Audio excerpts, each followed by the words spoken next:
3 గ్రూపులు 6 తగాదాలు ఐఎన్డీఏ కూటమిలో కొత్తగా వచ్చి చేరింది తృణమూల్ కాంగ్రెస్, ఆమ్ ఆద్మీ పార్టీ, అట్లాగే ఉద్ధవ్ థాకరే పార్టీ, మరొక వైపు Nitish Kumar party, Samajwadi party, CPI, CPM.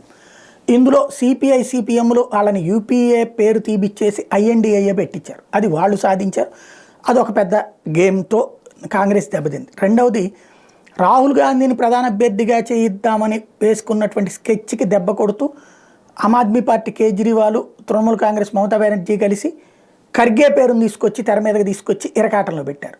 ఇప్పుడు ఖర్గేని ఐఎన్డీఏ కూటమి చైర్మన్గా చేస్తూ నితీష్ కుమార్ని పక్కన పెట్టించి రాహుల్ గాంధీ గేమ్ ఆడితే, రివర్స్ గేమ్లో ఆ మీటింగ్కి అటెండ్ కాకుండా అఖిలేష్ యాదవ్, మమతా బెనర్జీ తప్పించుకోవడం అన్నటువంటిది కీలకం. తద్వారా క్రమంగా పేరుకి పొత్తులు తప్ప ఎవరికి మధ్యన బంధం లేదు అన్నది తేలిపోతుంది.